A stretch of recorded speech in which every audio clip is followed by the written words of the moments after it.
The average American millionaire carries over $1 million in debt, not because they're struggling, because they figured something out that most people never do. They know the difference between debt that drains you and debt that builds you. And by the end of this video, you'll know it too. Halfway through, I'm going to show you a real numbers breakdown. That'll make you rethink everything about paying off your mortgage early. Stick with me. Here's something nobody teaches you. The top 1% owe more money than almost anyone else in America. But their debt isn't shrinking their wealth. It's quietly growing it while they sleep. Think about two people, Alex and Jordan. Same income, same mortgage, same starting point. Alex pays the mortgage off as fast as possible. Jordan takes that same extra money every month and invests it instead.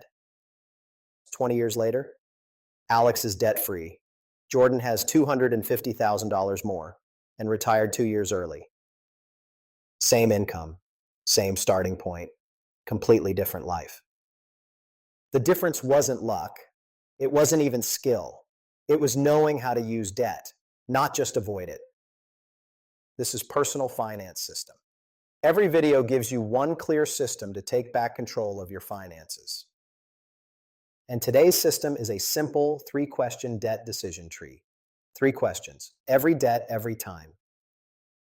Question 1, is this debt acquiring an asset? An asset appreciates, generates income, or does both? Real estate, an index fund, a business you own. Those are assets. A vacation, a new car, a furniture upgrade, not assets. If the answer is no, stop right here. Pay it off as fast as you can, full stop. If the answer is yes, move to question 2. Question 2, is the interest rate lower than what you'd earn investing? Historically, the S&P 500 returns around 7 to 10% per year. If your debt rate is below that, say 4%, investing often wins. If it's higher, say 9%, pay it down first. Question 3, can you handle the payments if your income stopped for 6 months? This one's the most important, and it's the one most people skip. Leverage amplifies your gains, but it amplifies your losses just as fast. If you can cover the payments through a rough patch, the leverage is manageable. If you can't, it's not the right move yet.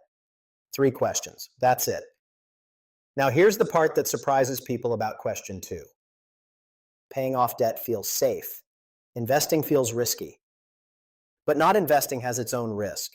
It's called opportunity cost. Every year you don't invest, you're missing compounding. And compounding is the one thing you can't get back.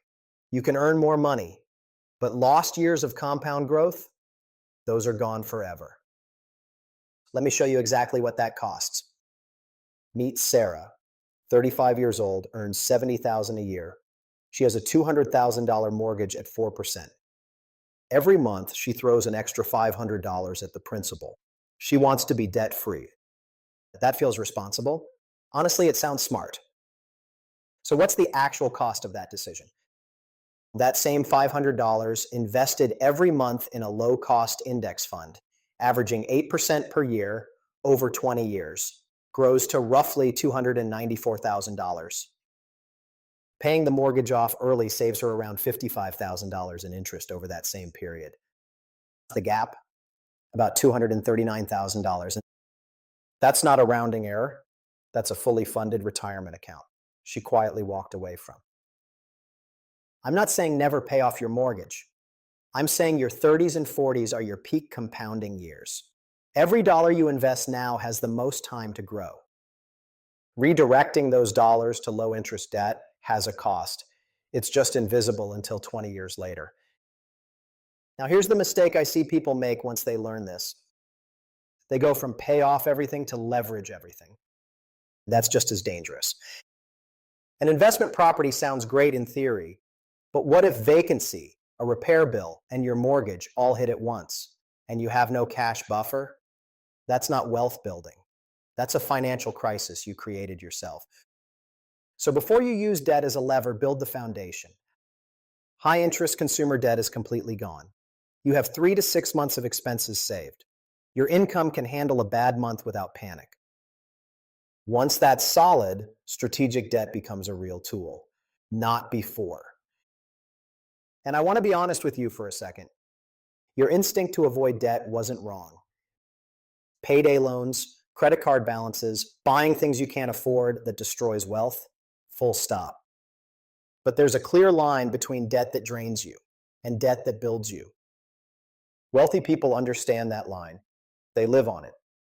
And now you do too. So here's how you start this week. Step 1, write down every debt you carry, the balance and the interest rate. That's all you need. Step 2, run each one through the 3 questions. Is it tied to an asset? Is the rate lower than your expected return? Could you handle the payments through a rough patch? Step 3, any debt that clears all 3, stop overpaying it. Redirect that extra money into an index fund. A simple S&P 500 fund is a solid place to start. You're not taking on more risk by doing this. You're building a larger cushion through compounding. You don't need new debt to get started. Just stop fighting the debt that's already working for you. Here's the bottom line. Debt isn't good or bad. It's a tool. And like any tool, the outcome depends entirely on how you use it. The wealthy aren't racing to be debt-free. They're strategically indebted in real assets, income streams, and leverage that compounds while they sleep. You don't need a finance degree to understand this. You just need 3 questions and the honesty to answer them. You now have the same framework they use.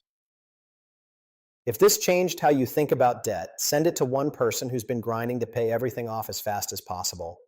They need to see this. There's a lot more on this channel. Every video is built to help you see the numbers clearly. Quick note, this is general education, not personal financial advice. You always make the final call.